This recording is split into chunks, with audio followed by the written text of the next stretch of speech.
Yeah, the Rent-A-Girlfriend people, it sounds like they've figured out how to monetize hate. They've Oh just yeah. gone full on like, hey, we can make money off of people hating us.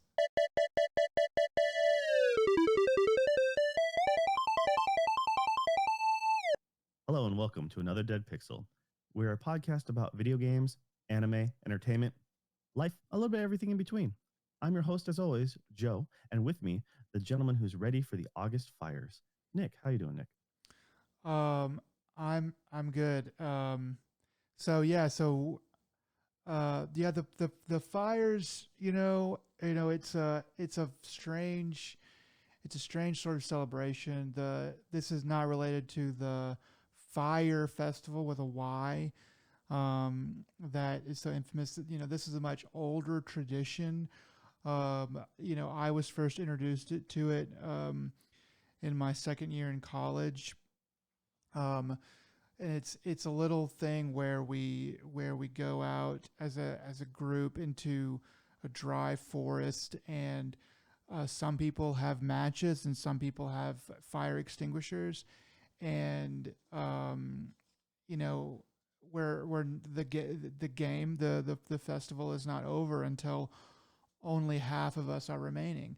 And I have made it. This happens once every 5 years, so I've made it through, you know, like about four of these, and the new ones are coming up. So if I'm not here, after August, then you'll know why. Well, since you're an Arkansan, a former, I just figured you just, it was fire, but with a draw fire, you Ah. know, and I just figured you just lit your garbage and tires on fire. That's all. Well, we do that That's too, but no, like instead of rolling that cheese wheel down the hill like the UK, that one place in the UK does, you're just like, I'm gonna roll this, tire on fire down the hill, and yeah. yeah, there are So some good videos of people chasing. I forget what that's called, but what that celebration is called. But there are good videos of people like running down the hill and just like making it, and like then going just ass over tea kettle when they go too far. And I don't know because I haven't seen any video of people really getting hurt, but I have heard stories about people just like breaking, just doing really bad damage to their bodies, um, by they being. ragdoll in a way that they makes them look like Muppets, like Kermit the Frog being chucked across the Uh, skyline. It's just like they're running just fine until next thing you know, yeah, feet are in the air and they might as well have been in like early 2000s video game explosion. It's pretty wild to see. I mean, I yeah. think it really helps to be like half in the bag, you know, Oh, have a couple drinks in you, and then just like a car accident when you're a little more loose, you you're like you yeah, you ragdoll better. That's all there is to you it. want to go. You want to be able to go ragdoll. You really want to go to go ragdoll. Yeah, because I figured if you end up stiffening up too much, yeah, you're just gonna snap like a twig. So Well, I mean you want to be able to crumple. that is like the, not to bring it down too much, but that is the theory on why drunk drivers tend to walk away from horrible accidents a lot more often than the people that they hit who are not drunk. Is because their reaction times are a lot slower and they're just very relaxed, and so they don't. Because usually the other person is like, oh crap, right before they Yeah, you tense up, and then it's literally you holding your head still while the car hits it, which is a weird way to think about it, but that's what people think is kind of happening. So, yeah, but yeah, so if you're gonna go chase that cheese wheel, make sure that you do a couple shots first. So we should do a GoFundMe to get you, or Patreon to go get you over there You mean to show get us how it's we, done. not me, we get we Well, over yeah, there. someone has to film you, so yes, I'll be there to We film have to you. film each Uh, other. all right, that's getting a little too much information for you know, I'm married. Sorry. Uh, Okay. Uh, Anyways, on that note, yeah, what have you been playing, buddy? so I've been playing some phone games. Um, so I have a friend who was talking to me about. He's like, "Do you ever play games?" And I was like, "It's like, yeah, I play games." Usually when people ask me that question, I answer very timidly and tentatively because I know that the games that I play are probably not the kind of games that they play. Um, I'm not a I'm not a filthy casual, and I'm kind of joking about that, but I'm also kind of serious. Um, You're the kind of person who's angry about Steam losing those games, and then itch.io as well. Okay, that because you're not a filthy I'm casual. not All right, filthy got it. casual. You're just a filthy guy. I'm just a filthy connoisseur. um, so anyway, he was like, so he started talking to me about started talking to me about Clash of Clans and Clash of Clans Royale and how much he really likes playing those games. And I was like, okay, okay, because I remember playing those both back when they more or less came out. I think I was probably a few months late on Clash of Clans initially, but I remember Clash Royale whenever it came out was actually kind of a big deal even among the hardcore community. But I was just kind of like, okay, So he was telling me how much he likes some stuff, and he asked me if I wanted to play, and I was like, okay, sure. I hadn't played either of those games in years. I was like, you know what? I remember not hating them. So I was like, yeah, what the hey.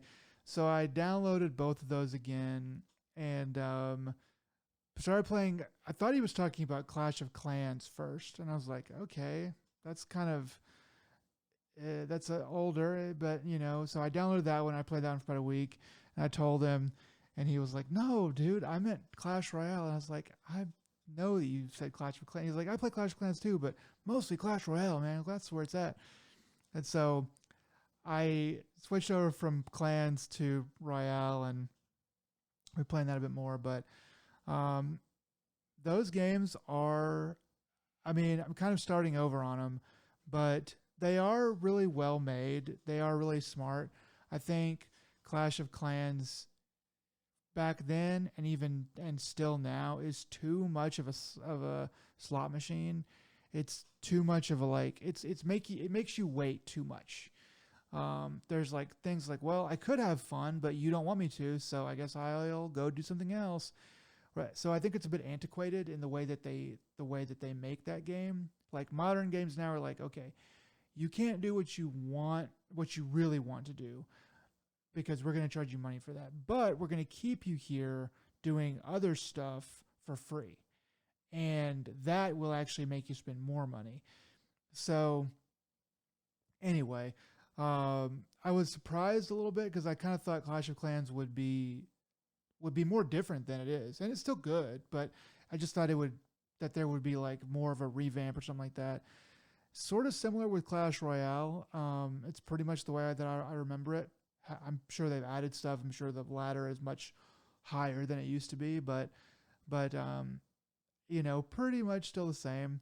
But those games are pretty fun overall. I haven't got a chance to level up to the point where I can actually interact with my friend, but that day hopefully is coming. I've been playing Clash Royale, and I am currently undefeated. Every time you win, you get like 30 trophies or so. And Dirty Smurf. I'm on my Smurf account. So I have like over 500 trophies. So 500 divided by 30, whatever that number is, I guess, So I've played quite a few games, and I don't really like, I haven't lost yet. I've had some close calls, and I know I've mostly been playing bots as well, but I haven't lost yet. I don't think even once. I had one game that came down to the wire, and that was pretty cool. But anyway, I'm sure I'm going to start losing and losing hard here pretty soon once I start playing people that don't care about, you know, my MMR or whatever. But yeah, anyway. So Clash of Clans, Clash Royale, they are what you remember them as. Yeah, I never played those ever. I I mean, remember there was a lot. go I ahead. think it was. I think the podcasters that I listened to at the time that were playing it. Yes. Um, I disliked them, so therefore I was like, nah, I'm good. I didn't necessarily agree with their points of view on a lot of other things. So I'm like, I'm not going to waste my time with it. If they're super excited about it, I can most definitely step back. Yeah, it's just I only have enough time for generally one. I keep about one phone game on my like active at Yeah, any given time, that's the right number. and so and I'm still wasting my time with Nikke. I mean, they finished their Stellar Blade collaboration.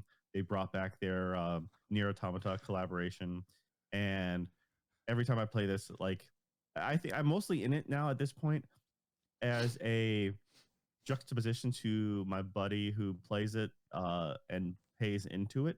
Um, Right.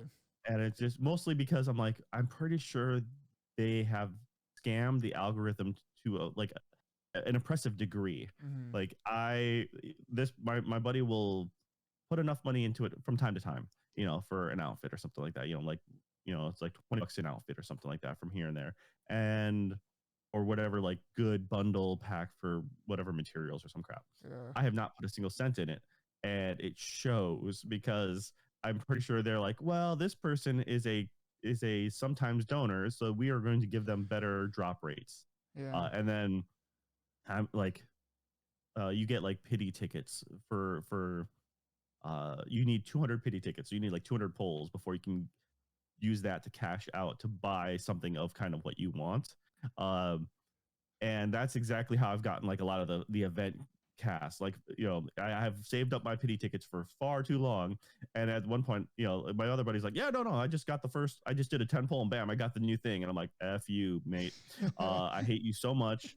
Yeah. Here I've literally spent, I'm like, I've done 100 polls and haven't gotten a darn thing.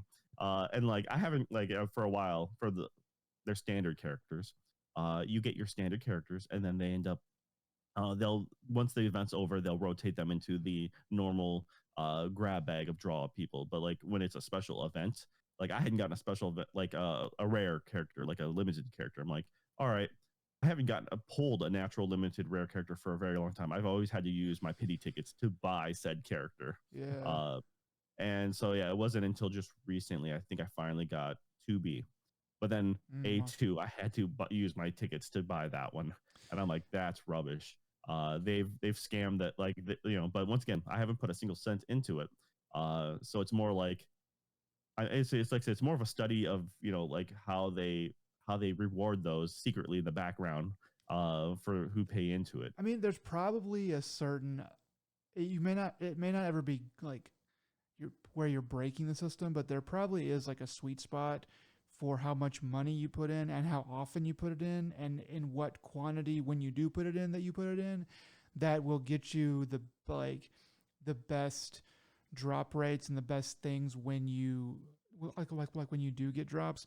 I imagine that what you want to do, if I was going to try to game it, I would try to make myself look like a whale, but before like a whale before they reveal themselves as a whale. So like whales, if you don't know, dear listener, like a whale is like somebody that will spend like there's a certain number, but it's like $3,000 or more on these kind of gotcha games, and so these gotcha games are always looking for whales. They're looking for like the Goldman Sachs, mergers and acquisitions guy that just has more money than God, essentially. That's who they want to be playing these games, and just like F it, I'm gonna like I have like millions of dollars in the bank. I'm gonna put like freaking $50,000 in this game and just get everything because they can. So whatever that person does right before they put in literally thousands of dollars, if you can make yourself look like that, that would probably be the thing to make the game try to woo you more. I don't know, but like you're So talking about, Nick's trick is instead of spending $1,000, he spends hundreds of dollars yeah, yeah, on a game yeah. to make it look that way. So, Yeah, it's like I said, but my buddy spends about probably I'd say in the course of like a year, I think it's safe to say like a couple hundred. 20 drops 20 here, 20 there every like maybe yeah maybe 200 is probably max out, but like just every couple months drops a couple 20 like 20 or 40 here and like there like yeah well they enjoy their time with it. Me, I think I enjoy more about dunking on it and pitching a fit to my buddy, being like, "This game is utter BS. Look at this crap." Like, and like yeah. it's kind of funny that way. But anyways, it's a Um, thing I do because I hate it, I guess. for Clash Royale, you're talking about the people that you were listening to back then were into it. That it was people that you didn't like. The only person I remember really talking about it a lot was Brad Shoemaker on Giant Bomb, and he like really genuinely really liked the game.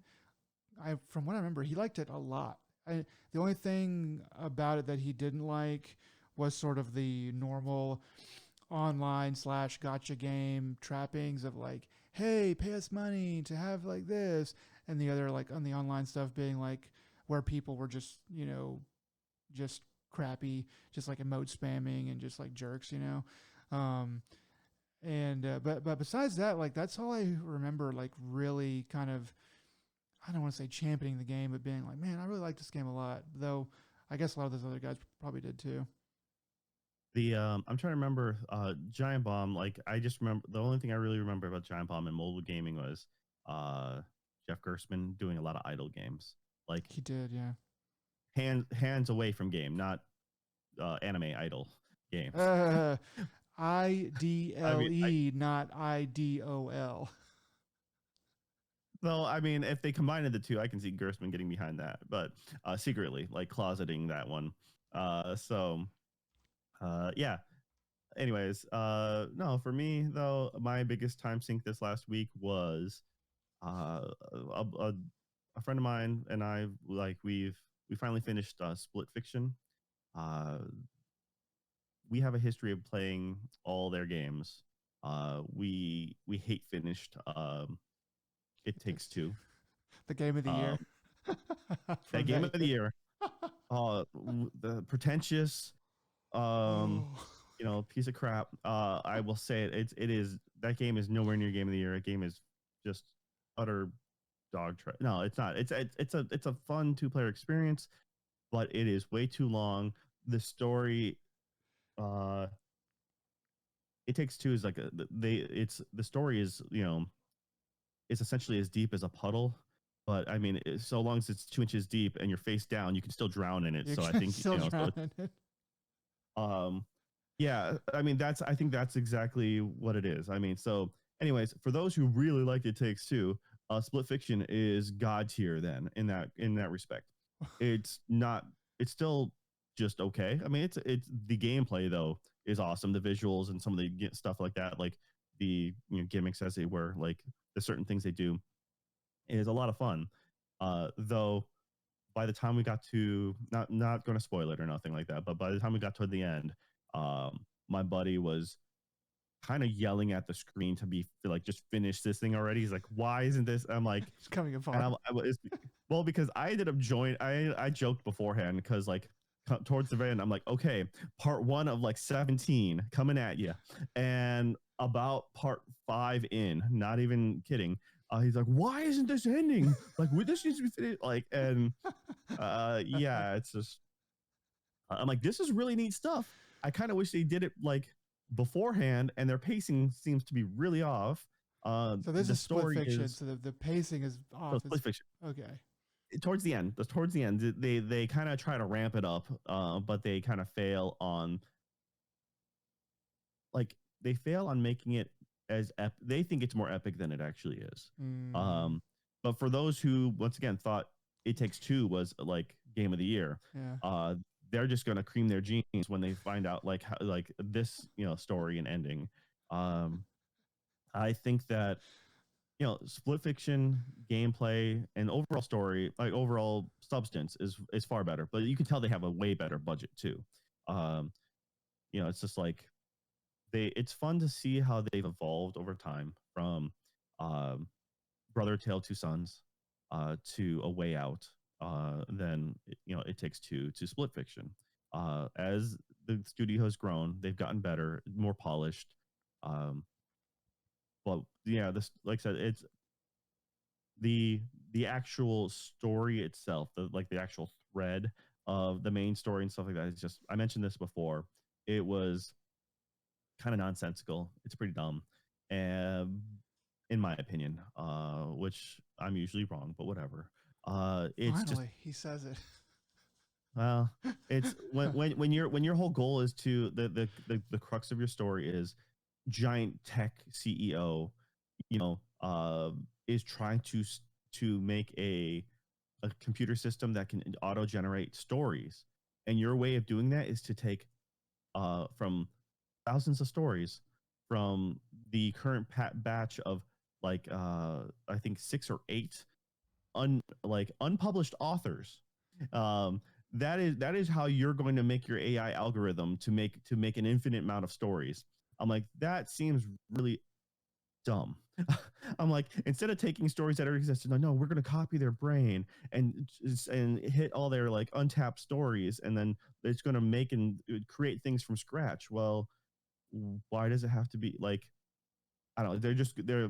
I guess it's because unpublished authors are a bunch of saps that like are simps that like need like they'll do anything to get published, so they'll sign away their rights, in the fine print a lot easier, I guess.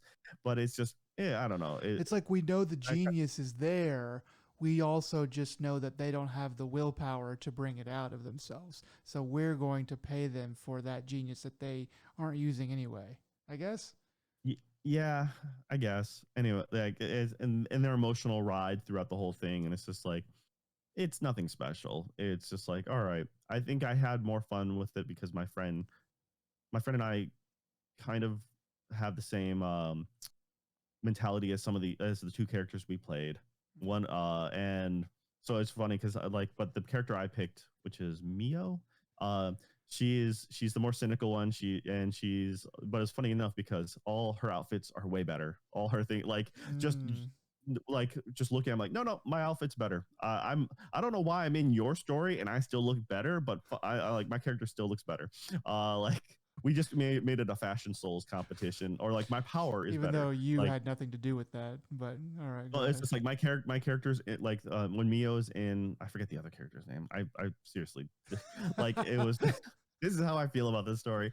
The other Uh, character, blonde girl, she who comes off as super standoffish right out the gate. I'm like, why do you have to be such a bee? Like, she's like, oh, this is science fiction. Like, who could even like kind of like just straight up mm, grading from the very start, and it's just like, or like the very beginning is like she tries to be overly friendly, and then the other girl's like, I'm sorry, but I don't want to deal with this, and she's like, she gets it. She's like, oh, like she's super like offended that someone just doesn't want to be besties right out the gate. And I'm like, no, that person's obnoxious. I'm totally on the side of this character. Like, don't just start randomly talking to someone on a freaking elevator, and and try to be like, I don't know. Anyways, so even with the other girl's fantasy story, and you get both characters get dragons at one point. It's in the commercial, so it's not a spoiler. But my dragon had the ability to glide and spit acid to melt like metal, and then the other one can climb vines and roll into a ball to break stuff. And I'm like, my dragon's even better than yours, and it's your darn story, you know. So yeah, it's just so if you want to be the cooler character, pick Mio is what I'm saying. Yeah, okay. so that's all there is to it. Wait, No, so I mean, one is a fantasy writer and the other one is a science fiction writer. yep. And the So fantasy writer is like, gross science fiction.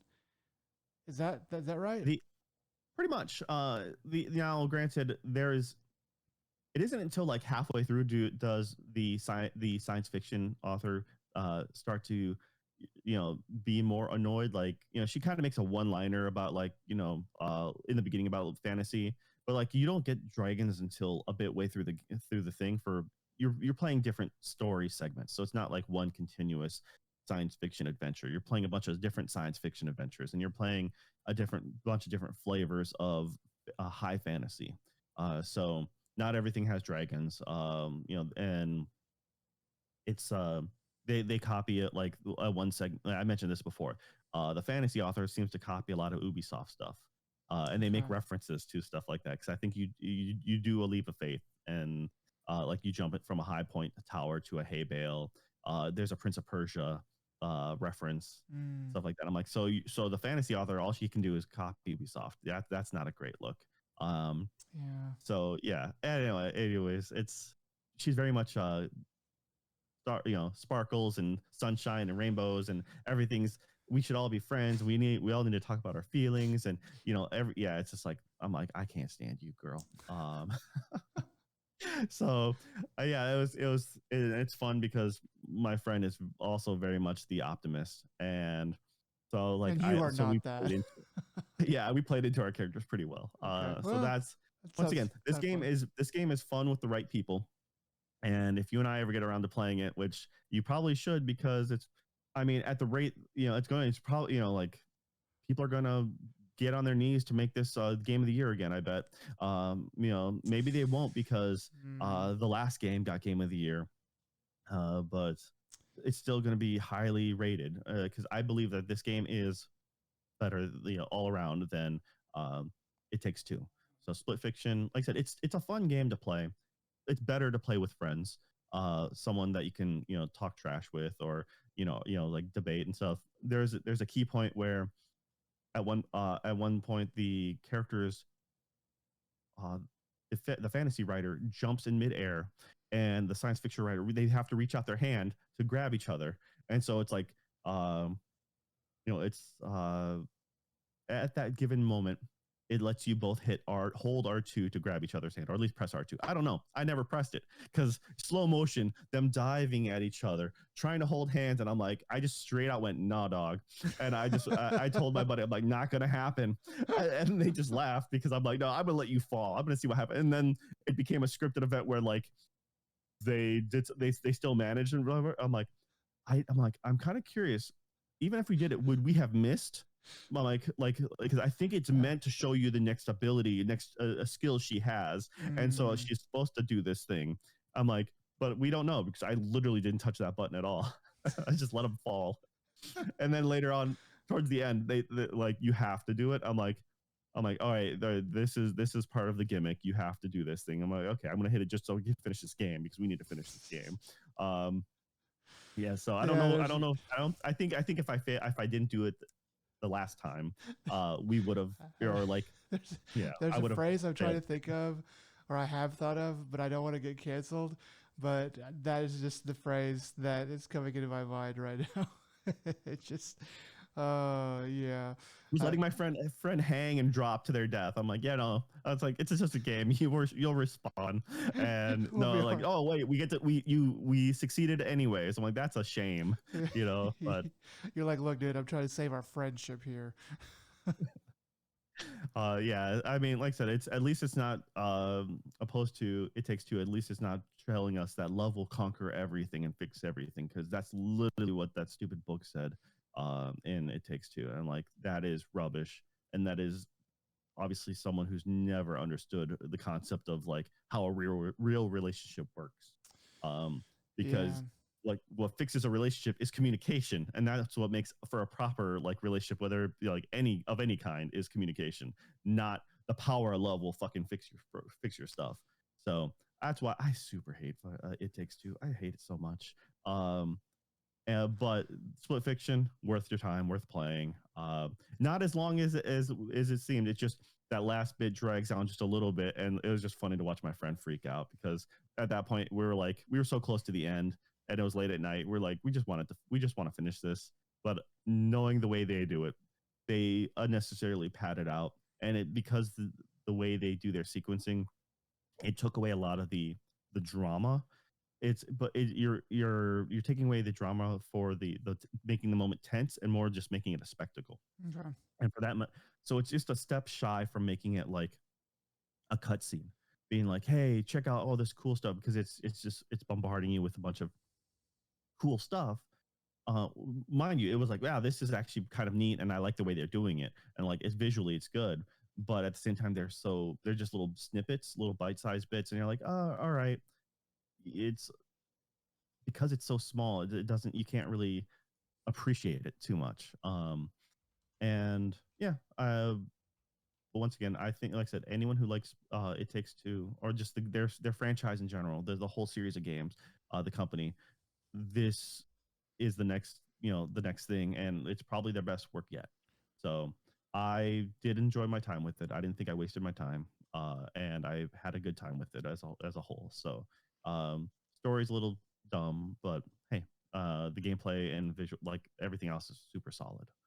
So all right, that's it for what I've really been playing. And I guess let's get to what we've been watching. You saw something kind of new. Well, a little old, but new for you. New to me in general, indeed. So this movie came on Netflix, and I was like, okay.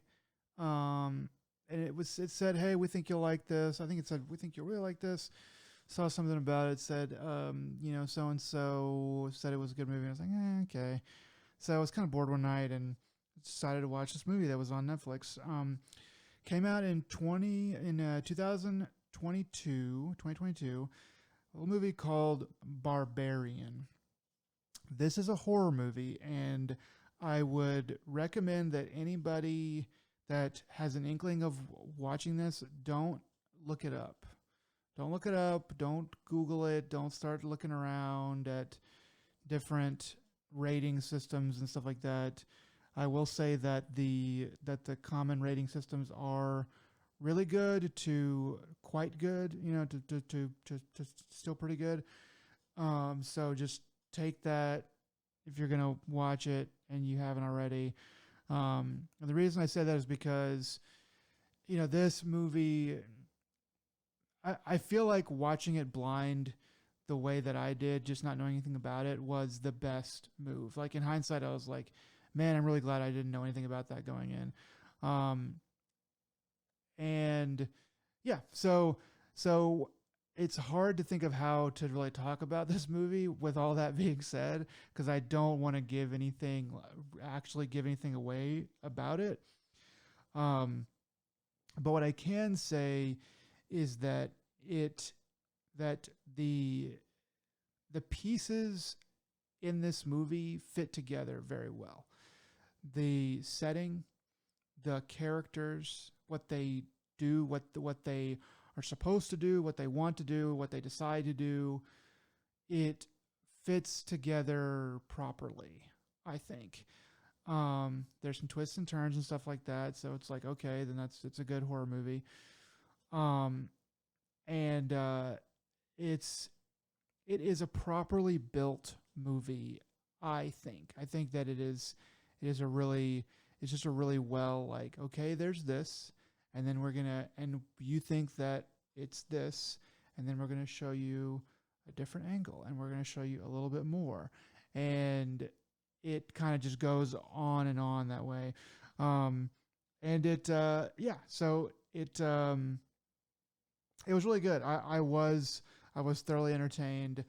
I kind of want to watch it again, honestly, because of just sort of how it played out. Um, but yeah, so those are kind of the good things about it. Um, there's not too much bad to say about it, except that after this movie had won me over, and I was like, okay, I'm in. This is awesome. Um, you know, the back half of the movie, really probably the back, like, probably like the last like 20% of the movie, there are some things in it that made me that that that made me laugh out loud. And not in a good way, but also not in a really bad way. Like, there were some things, and it wasn't a whole lot. It's probably like one or two things that made me, one thing for sure that made me laugh out loud. And I'm pretty sure I was talking to my TV. I'm pretty sure that if I remember right, I was like, haha, okay, okay, I'm in, okay. And just being like, this is weird and silly, but, and probably shouldn't be in here, but because it had already done so many good things, I was like, all right, I'll spot you that one. I'll spot you that one.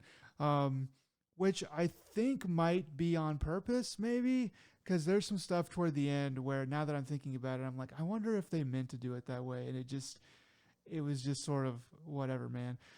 Yeah. So, that being said, overall, a good movie. Um, starts out character girl named Tess, played by Georgina Campbell, and then Bill Skarsgård is also in it pretty early on. Do you remember those old Mac commercials? And then also Jeepers Creepers.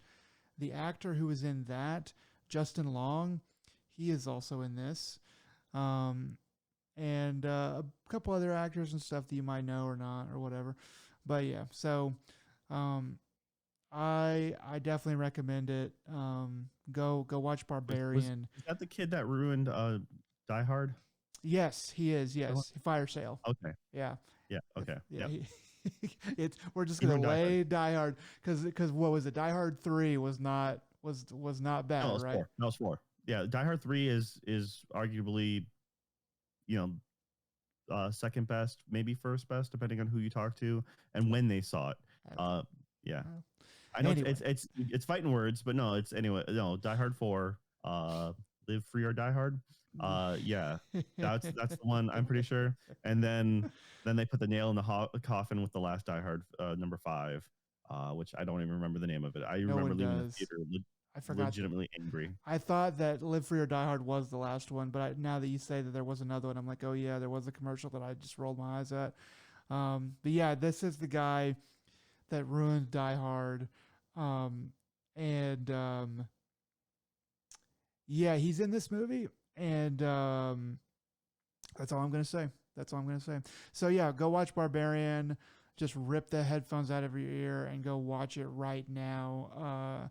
Ignore anybody else. Ignore your wife and kids or whatever. That email that you really should answer. Don't do it. Just go watch Barbarian. All right.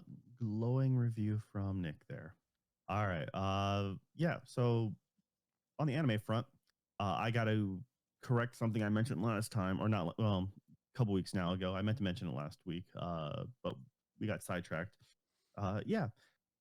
So I mentioned about uh, a new anime and being like kind of like mid, I guess is the best way for me to put it. It's a new Saga.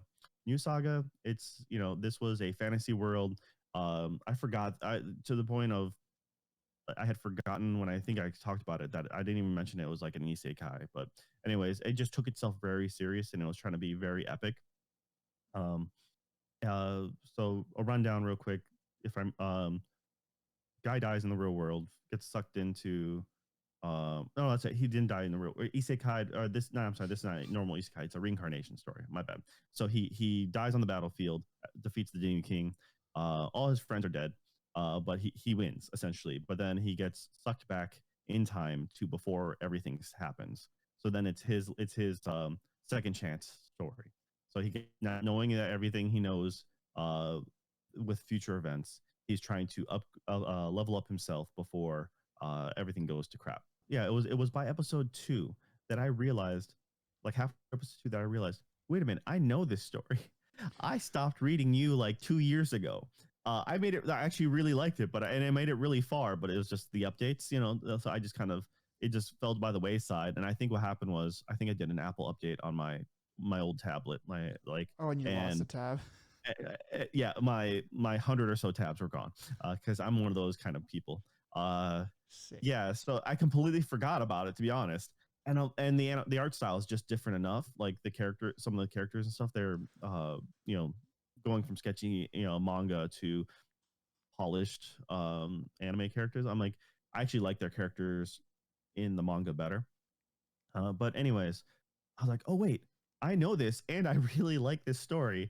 And it's wild that it like a series that had gone on for so long is only now getting an anime adaptation. So it's kind of interesting. I'm like, they have enough fuel here, like to go for a very long time. I don't know how they're gonna play it off, and it all depends on sales. That's generally how anime goes. So Yeah. after they're, I'm not sure if this is getting a 12 or 24 episode season. Uh, and if it's getting a 12 episode, that's going to be even harder because they're going to, but anyways, generally after they come out with their first run and based off of merch and mostly, DVD Blu-ray sales, that will determine whether or not it gets another season. So based off of that, I'm hopeful that it does, but also Okay. it's maybe asking a little too much. And like I said, I don't know if the series is even done. I haven't like it's been literally like a couple of years since I've made it. Like it goes on a really long journey, and I enjoyed reading it a lot. So now this is like back on my radar, being like, okay, I now need to catch up where I left off. Because it did leave off in a really interesting spot. It's just the updates were too slow.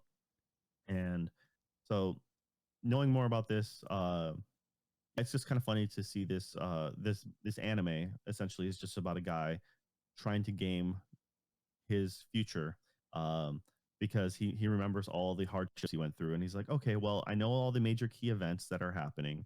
I can prepare for them. And one of the things he does is he's like, well, eventually in time, there's going to be a discovery of like a dungeon, and there's going to be a lot like I need money to be a hero. Like I need financial backing to buy gear, and I need all this other stuff for my journey.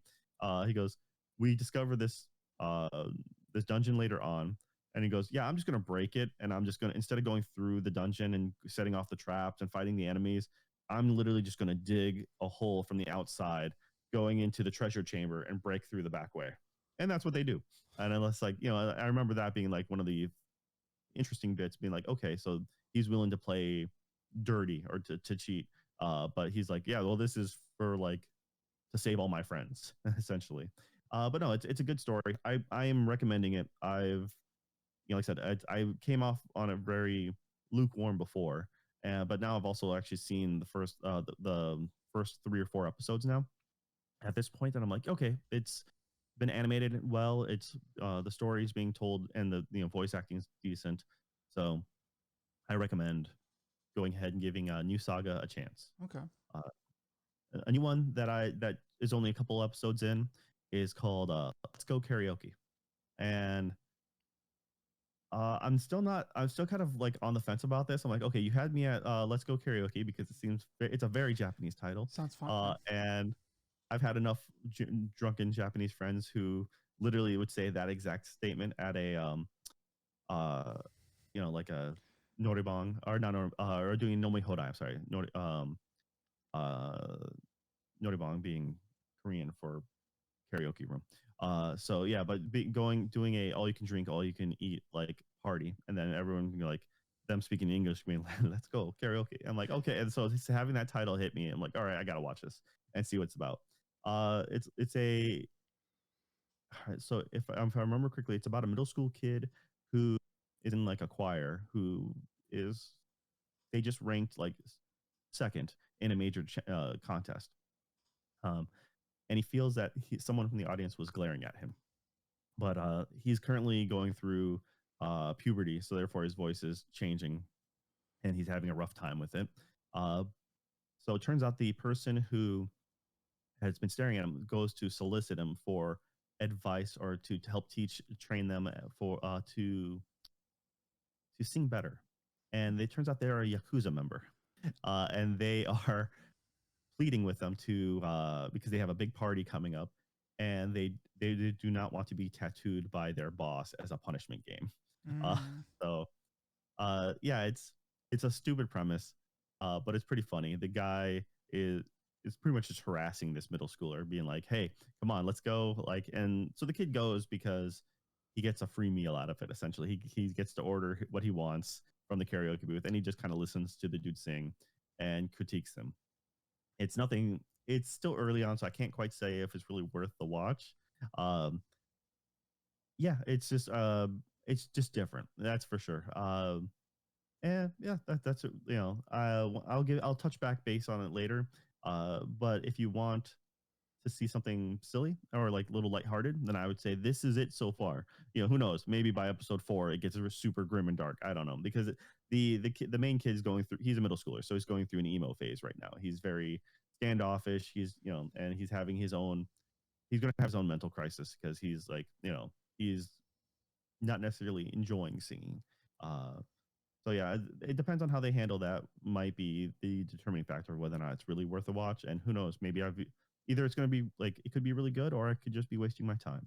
So I'll let you know if I waste my time. That's for sure. All right. A different one that came out was dealing with. Let's see, that's Mikadono Sisters is a breeze. That one is. Uh, so the main premise is this kid whose mother used to be a prodigy, a very talented actress, and everything like that. She dies, and he's on his own. Turns out he's a failure of a son. Everyone thinks that he's supposed to be this up and coming prodigy, but he has like zero talent. The only thing he has is like pretty boy looks, and he gets transferred into a new school where it's essentially run by a hierarchy of 3 girls. These sisters um, all take their own, like, certain standings. The eldest is a very good actress, but she plays the I forget it is a Takarazuka style. Like Mm. she looks like a prince, so therefore she plays all the masculine roles. She has a theater troupe that's like world renowned. Um, the second sister is a martial arts champion, national champion for karate, and the third is like a shogi champ. So this is and so therefore she's like just supposed to be super smart in that, or at least in that talent. And lo and behold, the his benefactor who gave him a key to his place, who doesn't live there because he's too busy making business deals and stuff.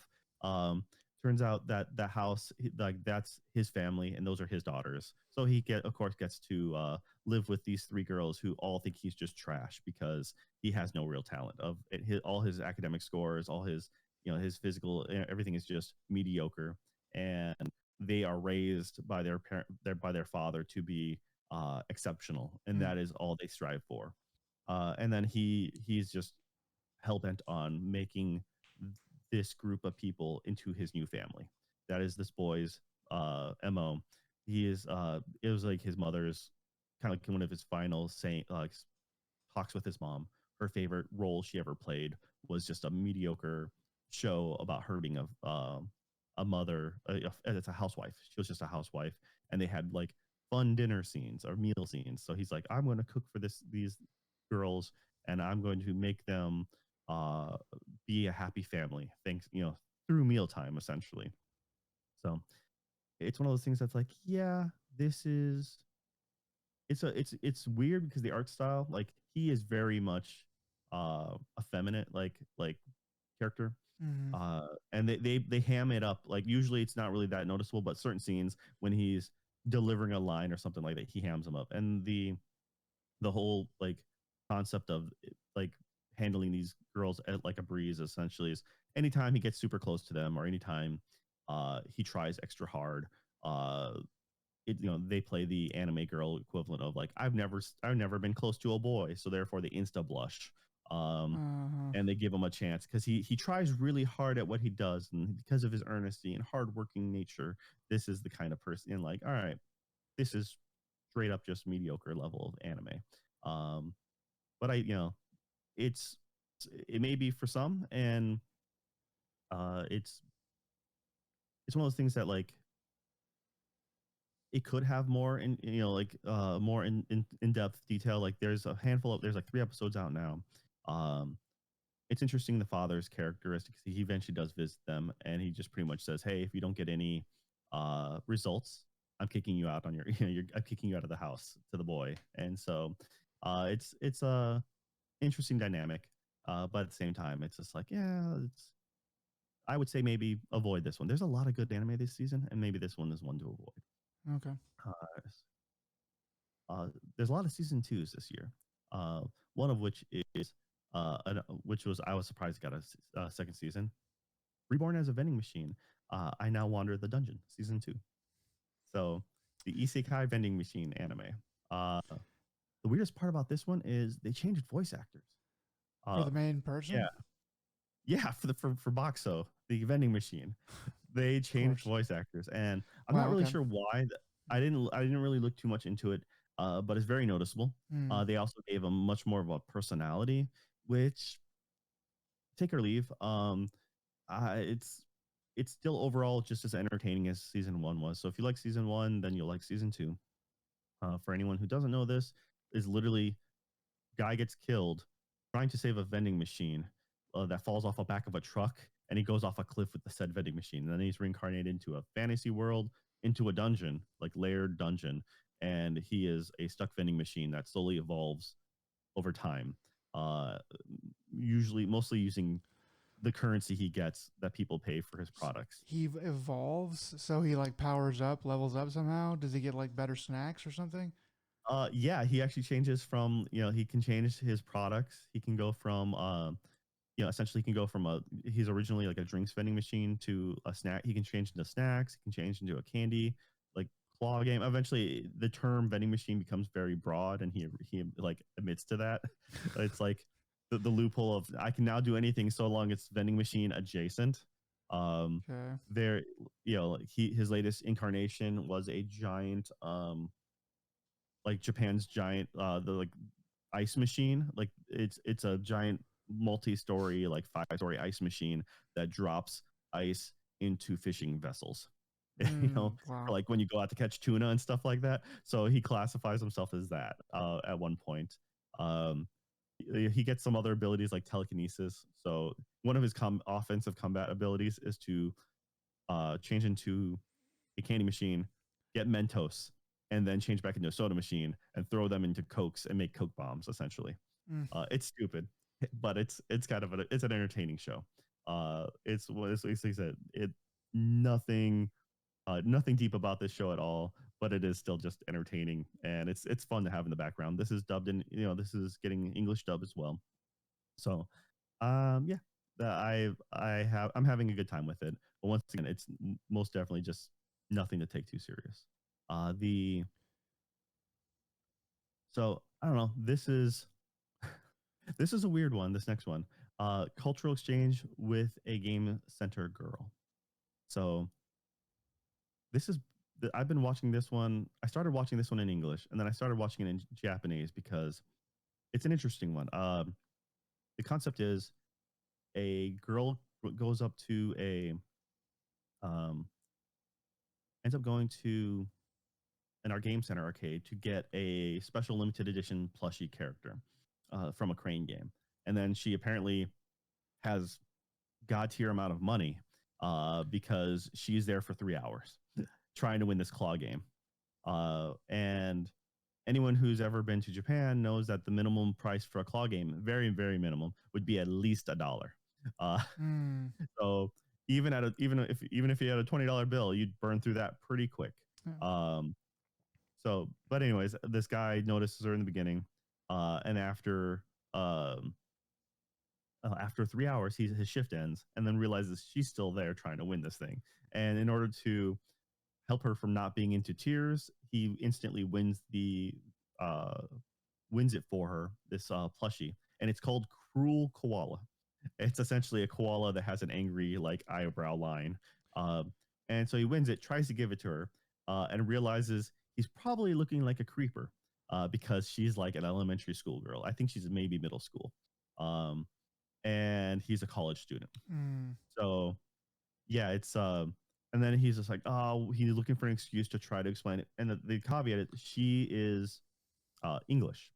I think they're going from like she's British, blonde hair, and so they in the English dub, what they do is because they're already speaking English, but then they start trying to do UK like British slang, not quite Cockney, but he uses like the word like chuff and stuff like that. So it's Mm. really interesting to see them go from English to like English slang. Okay. And it's like British slang. So it's yeah, it's one of those dilemmas that you have when you have when you're trying to do something like that. And he then goes, yes, it's Valentine's Day. Like it happens to be Valentine's Day. So he's trying to give it to her like, it's Valentine's present. And then she then gives him a reciprocal gift and like with a letter saying like, will you be my Valentine? And then he Google translates that to be my lover. Uh, and he's then sweating bullets because he's like, I did not mean to confess love. I'm just trying to give her a present because in Japan, Valentine's don't mean doesn't mean squat really. It's a day for chocolate giving essentially. Um, so yeah, that hints. He then has to address that situation, and she's then kind of infatuated with him. It's having this in Japanese, listening to them speak in English is actually not that bad. It's way better than something like the MF Ghost.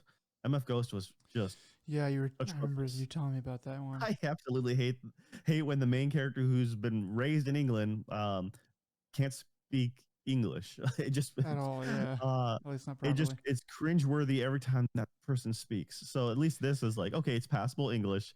Okay. And it's but essentially what they do is they form uh a journal. Like he helps her with her Japanese, and she kind of so they kind of do a diary that they can pass back and forth, and they're friends that way. It's a funny little story. The concept of it's kind of was is cringy when you're like, yeah, he's a university student. That's kind of bad, but at least he's keeping his distance in that front. Um, but yeah, it's I think it's better as far as having to be in a game center kind of situation. It's better than that. Uh, Netflix had it for a while. I can't remember, High One Up score Girl or girl. something. High School Girl. There you go. Yep, High that score. one. High Yeah, score. High score girl. High Score. Yeah, Yeah. yes. That one was fun for the nostalgia bait and being like, oh yeah, you're showing old Final Fight and stuff, and you're showing the old video games, and you're talking about the tips and tricks, or playing with Guile is being cheap as hell in the original Street Fighter. Mm. Um, and like so that was more entertaining as a whole because it had to do with more with the real games. But as far as character development goes, I don't think I ever finished season 2 of that series. But the story development was kind of crap. And so at least these ones I like in this cultural exchange with the Game Center girl. The characters are more likable, and it's just more overall, I think, enjoyable. Um, and the last one, uh, really weird title, and just off the name itself, you're just like, I what? But it's like, betrothed to my sister's ex. Um, and it's funny because my significant other happened to see this title, but the title was cut off. So and they didn't she didn't like suspect anything suspicious about this being like betrothed to my sister is what my significant other saw, and it was like, okay, just like that's just anime for you. That's just Uh, anime, man. so this one is most definitely a shoujo manga Okay. concept. So it's the essentially it's um noble girl who like she's born into a poor noble family in the countryside. She's second daughter, and so her older sister is short, blonde, and pretty. She is tall, lanky, and she's red haired and freckled. So therefore, she's like the bastard, redheaded stepchild. Right. Or at least she's treated like such. So she is literally treated like a maid servant. Um, for no apparent reason other than the fact that she's just redhead, I guess, and has freckles. Like literally, they haven't given any real reason why the parents treat her like trash. It's not like a second wife or a concubine situation. It's just literally they just treat her like, and so it's a Cinderella story in that concept. But like the sister treats her well. The sister is not a bad person. Um, and for the main character, for her birthday, uh, like her birthday party, a bunch of nobles came, but they dress her up plainly, and the dad uses the dad uses the main character's birthday as a stepping stone for the older sister's debut. Okay. So yeah, because they're like, we don't have any other means in which to get all these other like nobles out here to come to visit. So we're using, he literally uses the younger daughter as a stepping stone.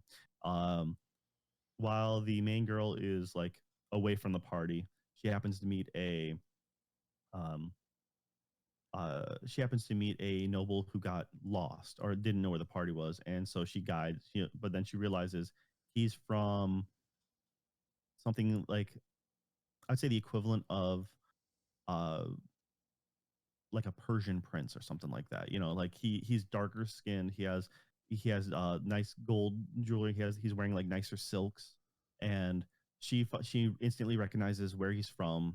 And this is all fantasy, fake country names and everything like that.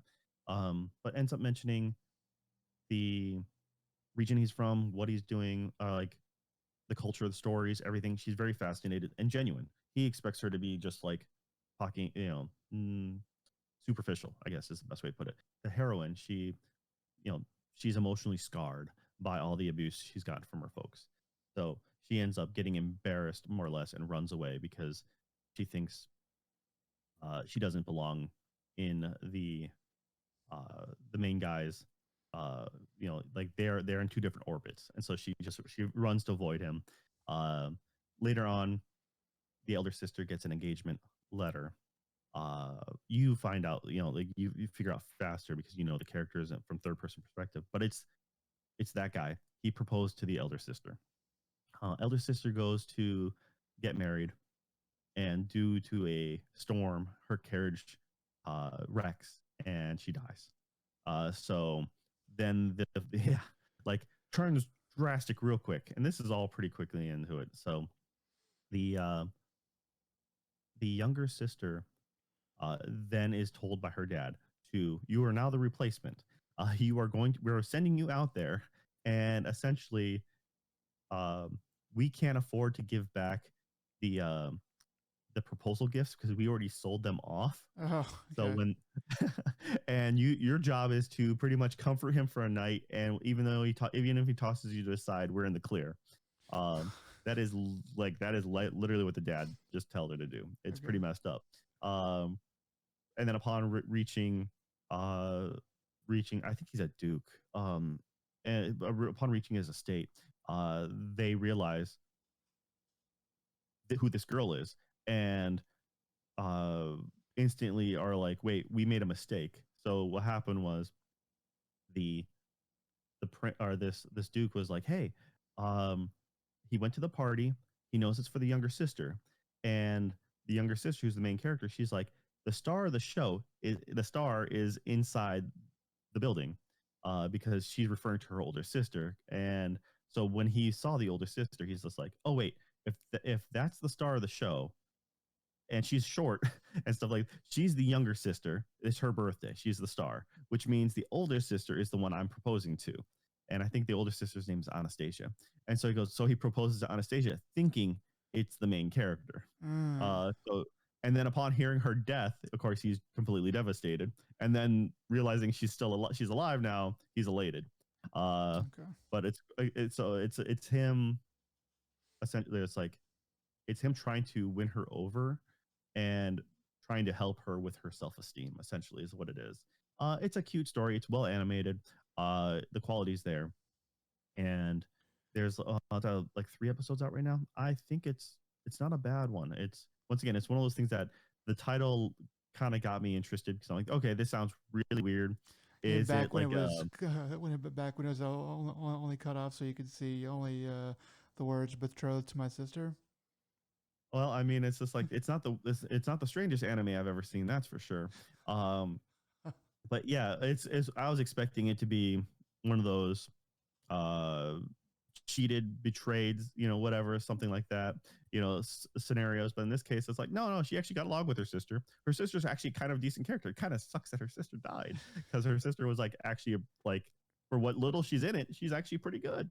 uh Mm, you know and man. so but it's just the only thing is, like, the prince being from a foreign, like, essentially his mother was a concubine. She was a dancer. Okay. So the idea of, and then but he was the only son born to said noble. So he becomes the heir of the estate essentially, and there's more behind that. But anyways, it's like because he's from the outside, his mother's from the outside. His entire staff, for the most part, are from it's an international melting pot, and I'm like, wow, this is a very culturally diverse group of cast you have here. Uh, but it's still entertaining. I mean, once it's going to be a cute love story, I think is what it is. It's a simple romance, and uh, yeah, this I think it might for anyone who's interested in a romance story, this would be worth it.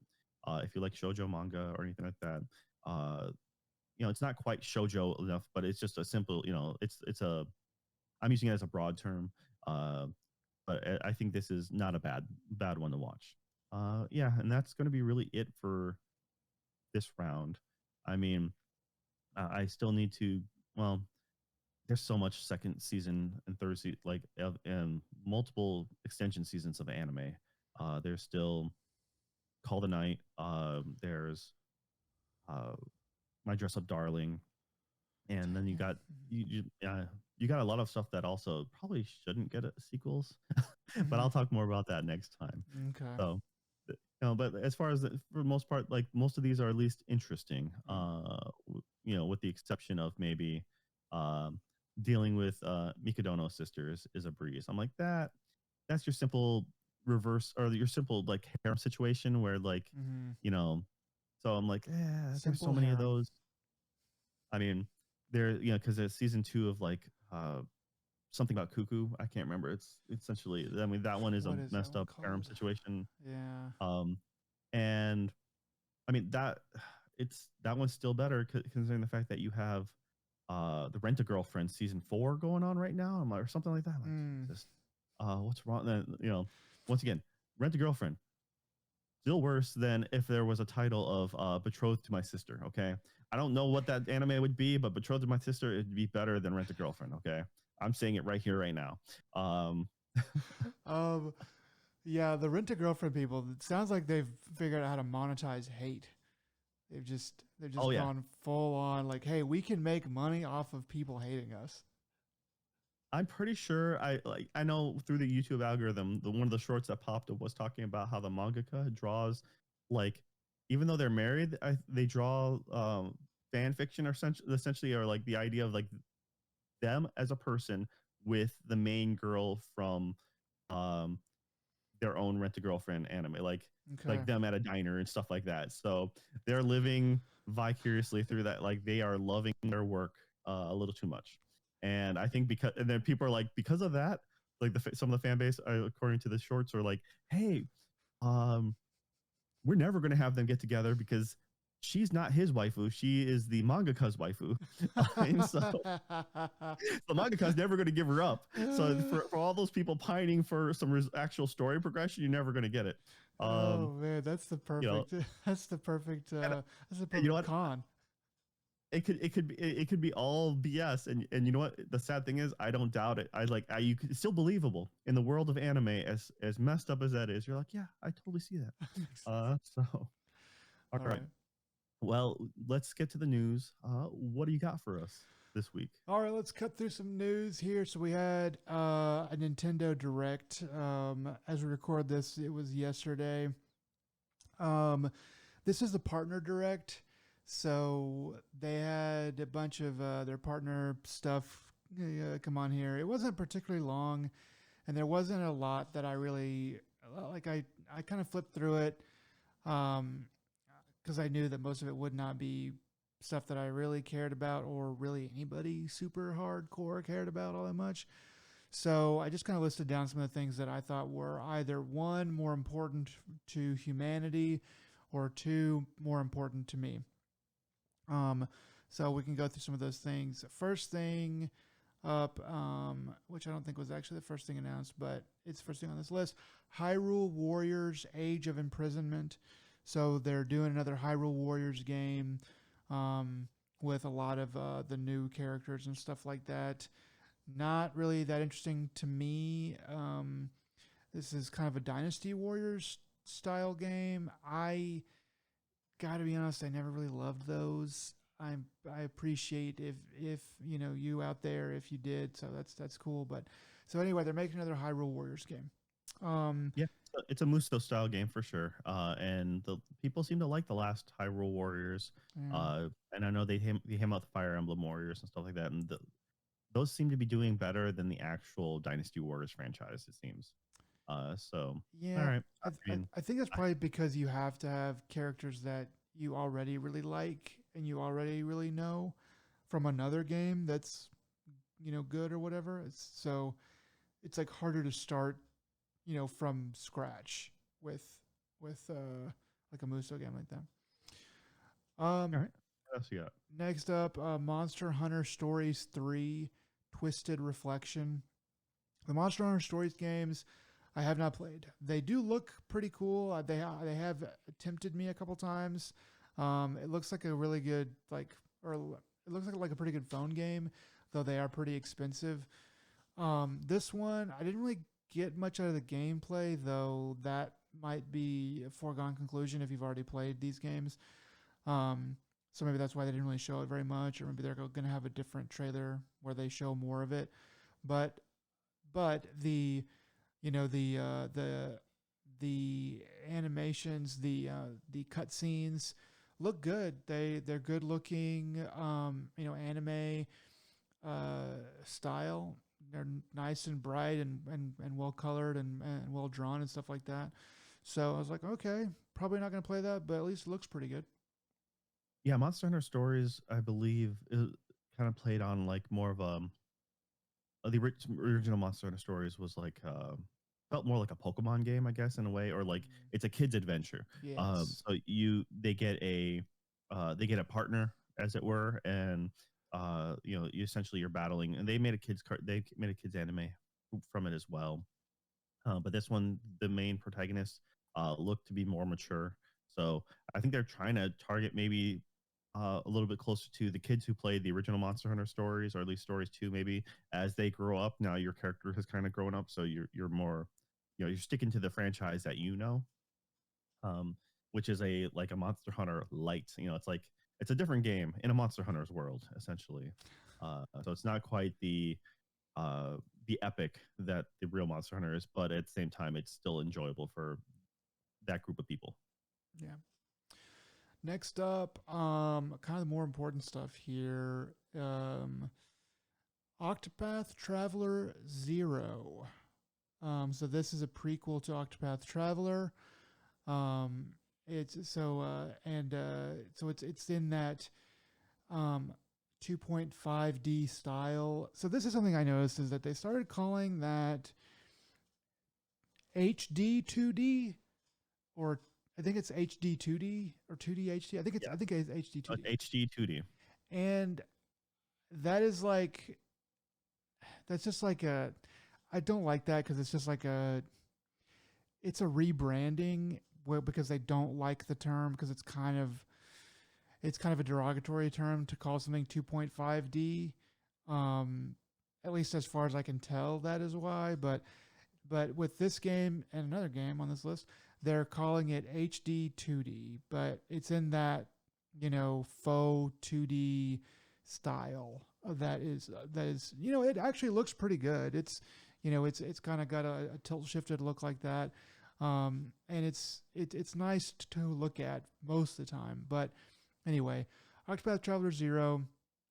I don't really know too much more about this, um, except that there's a battle system that I think is probably pretty similar, but they also have a town building system, which I didn't play the first two Octopath Travelers, so I don't know for sure.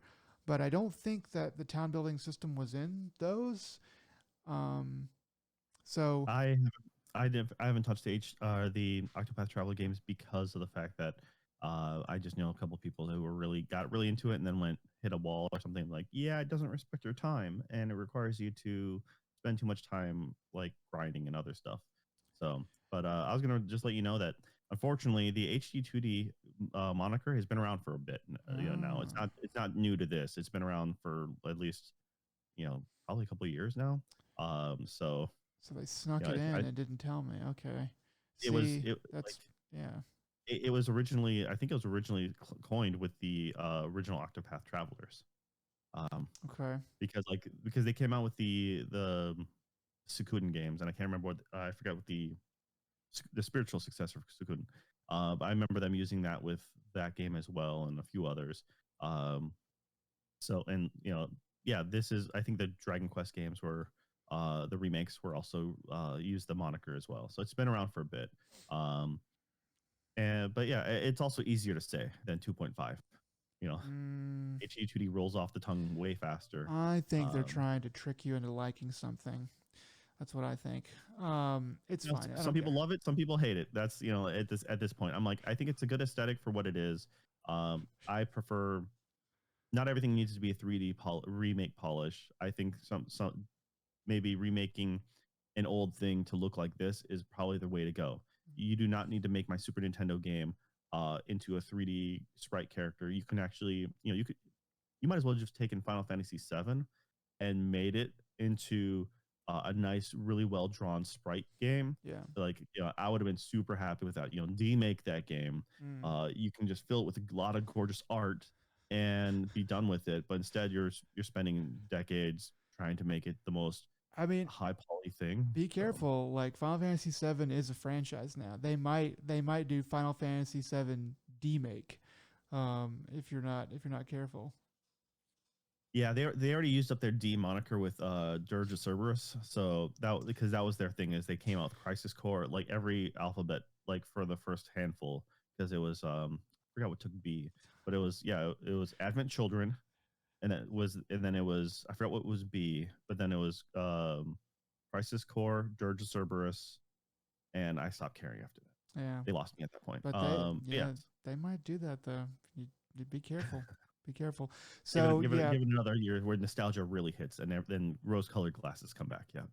yeah. So I don't really care for prequels. I'm not gonna say that they're all bad always, because that's not true. But whenever I hear the term prequel, I'm like, oh, you guys didn't really have anything good enough to make the next iteration of the series, and so you're giving us like it's a cash grab essentially.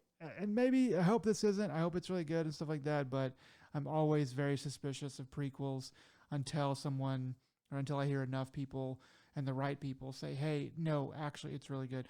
Anyway, this is coming out on Switch 2.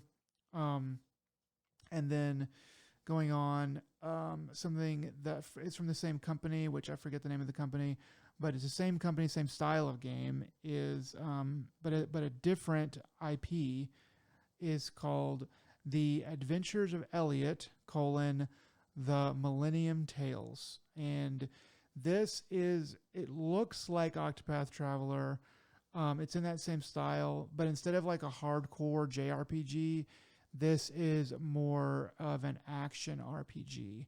Um, and so this actually piqued my interest a lot more. I was like, okay, it's not a prequel, and it's something that is like new IP, so I can jump in without feeling like I have missed all this backstory or anything like that. And it's a little bit different. Um, so yeah, this one had my interest a bit more. So I'm gonna be watching this thing as it develops, and maybe pick it up whenever it comes out.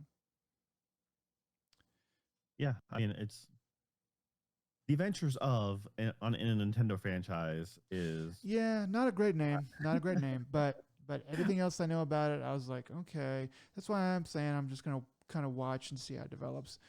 yeah, Um, it does look really good though. So yeah, that most definitely is something to look forward to. okay, so last thing, stupid looking game called Chillin' by the Fire. It is literally a campfire sim, but it does look, kind of relaxingly, chill. It looks like a game that you can kind of just, oh, I'm gonna just work on this fire and just kind of hang out. So that at least caught my attention. I probably won't play that or pick it up, but I was like, okay, uh, that is something same but different to a lot of other sim type games. So I was like, oh, okay, weird. Yeah, there was a lot of remakes on this one too. They're finally getting ported over or whatever. They got the Yakuza Kiwami 1 and 2.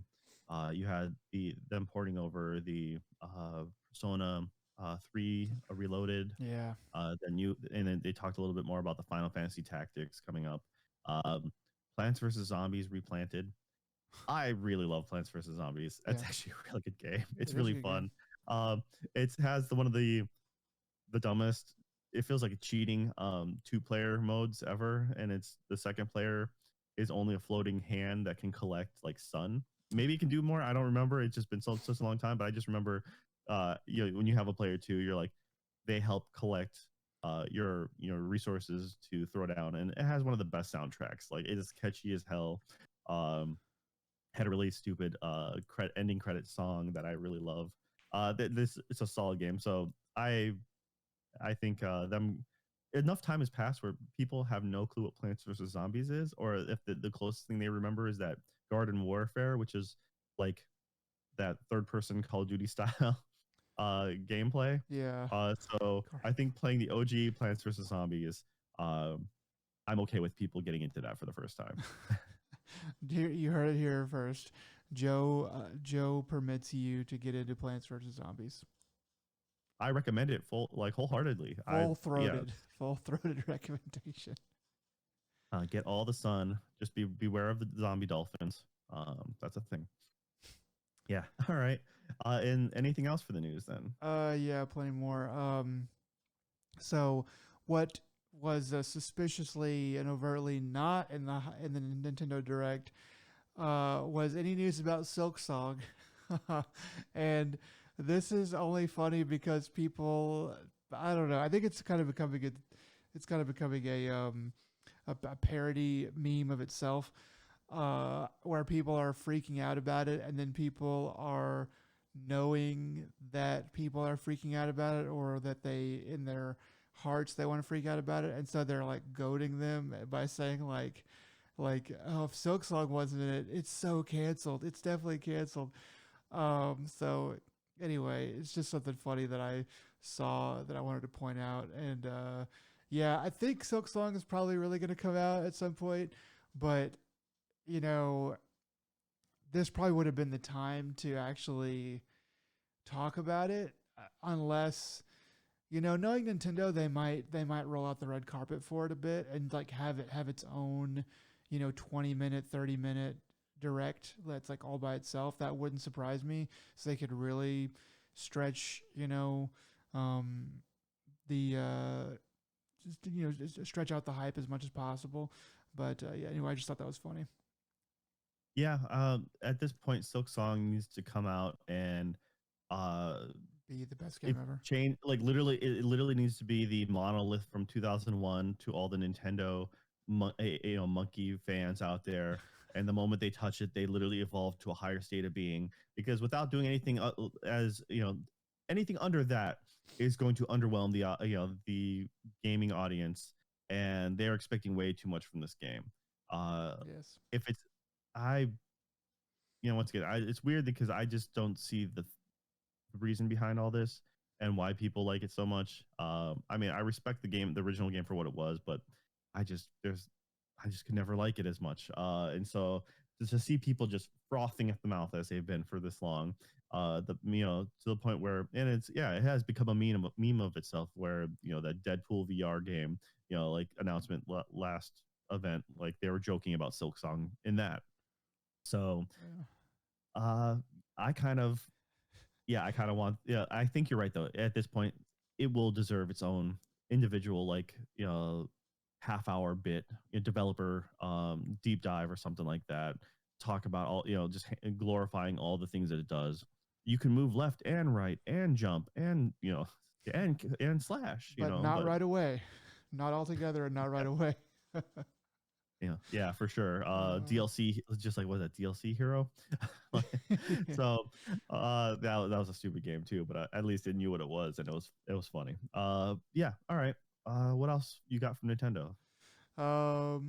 so yeah, Nintendo it has announced uh, a range of price increases on in the U.S. for some of its older hardware. So this includes like the Switch, like all the brands of the Switch One, essentially. So Switch OLED, and Switch Lite, and then the Alarmo is actually going up by $10, and like one other thing as well.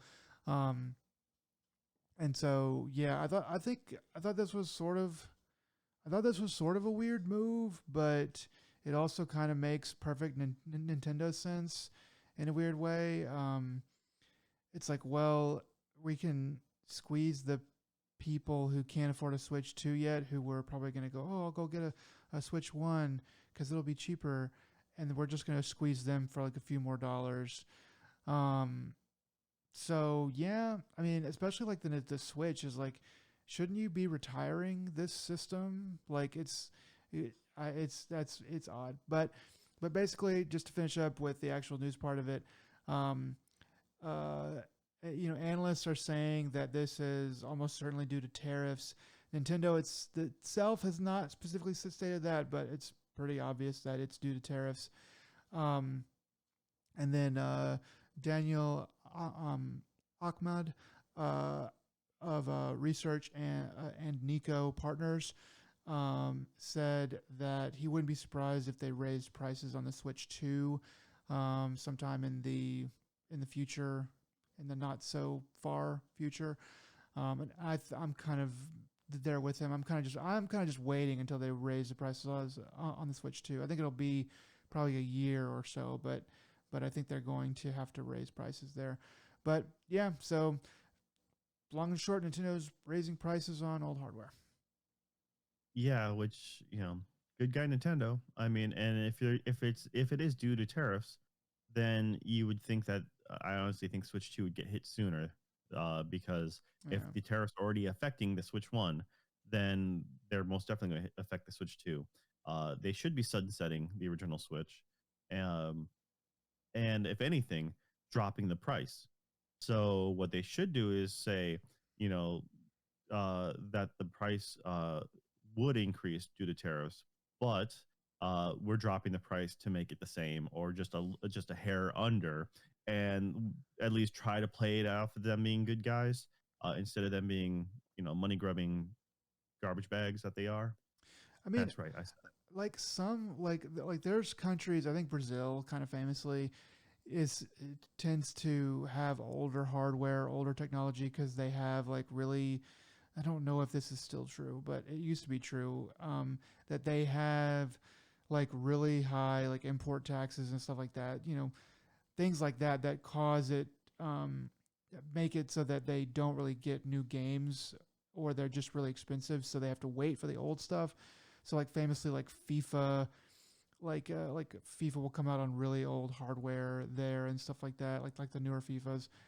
And so I'm wondering if Nintendo is like looking at those markets and going like, yeah, we know that you're gonna be buying the old hardware, and we're not gonna let you get off on it easy. We're gonna squeeze you for those extra dollars there, because yeah, like you said, they should be sunsetting the Switch One. They should be, saying, sorry, we can't cut it deeper because of tariffs. We're only going to cut it. We would cut it $50. We're only going to cut it like $20, and we're going to go ahead and get rid of these and move on to the next system. But they're not really. Doesn't seem like they're really doing that. It's sort of, yeah. It is sort of anti-consumer. It just feels like it feels kind of money grubbing. Just sort of like, just it feels icky. So I mean, money grubbing is Nintendo's new motto, right? not new, but So yeah. it's yeah. Well, since the Switch 2 and Mario, the new Mario Kart game and everything like that, like yeah, they are most definitely in it for themselves. You would think they'd want to win, though. You think they'd want like, hey, we can like give this, not like give, but like we can help out the people who are really late to the game on all of this stuff, and Help Oh, your Christmas list for your 6-year old or your 8-year old or whatever who really shouldn't be playing that game. You shouldn't be throwing tons of money at their gaming as it is, but you can, do things like that.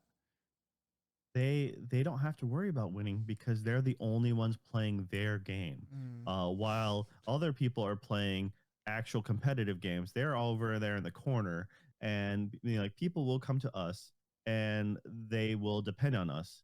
And yeah, they know their market, they know their consumers, and it's unfortunate.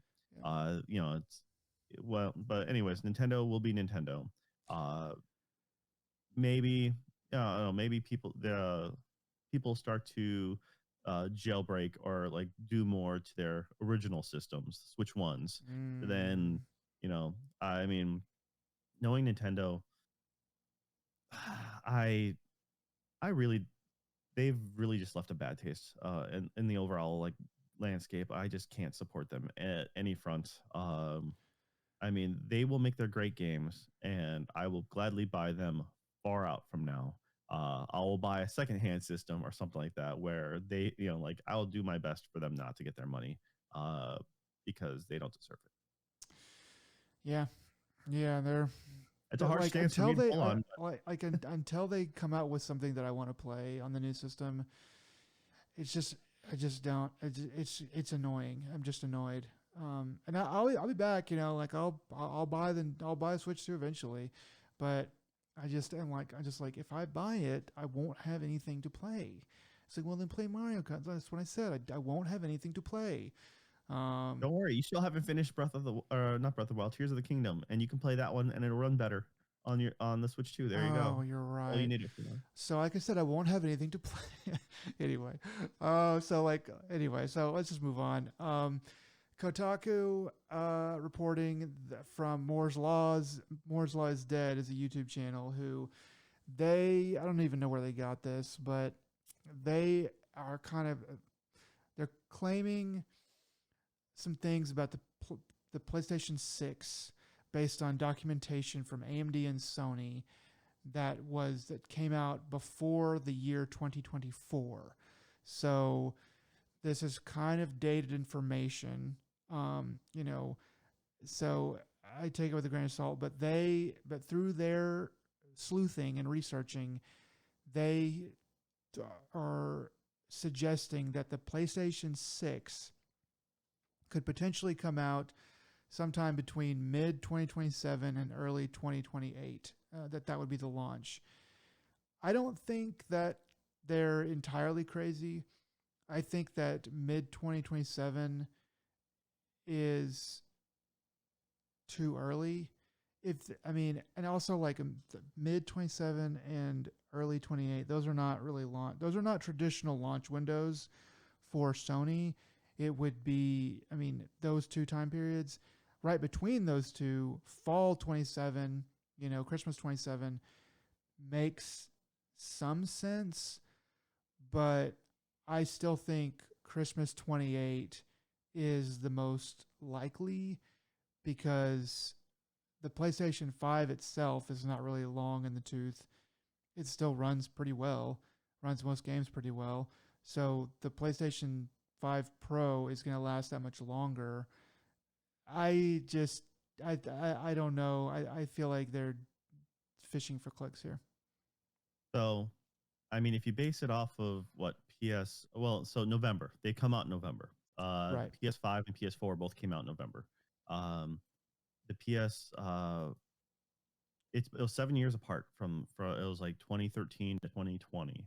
Um, so when you're looking at it like that, uh, based off just pure numbers, then it like okay, well then if 2020, then 2027 November. That's a fair game.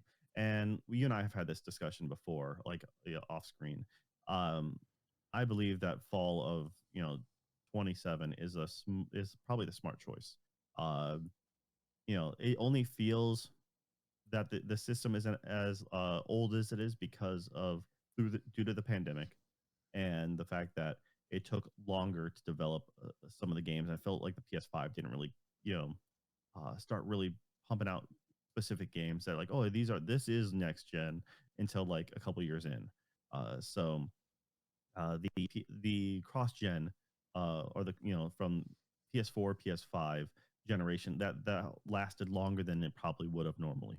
I think 2028 is going to be a little, it's still within reason, but I think it's getting a little long. Like it's getting, I think between that and also other, they have to keep their stuff relevant, and there's going to be another GPU launch then by then, right?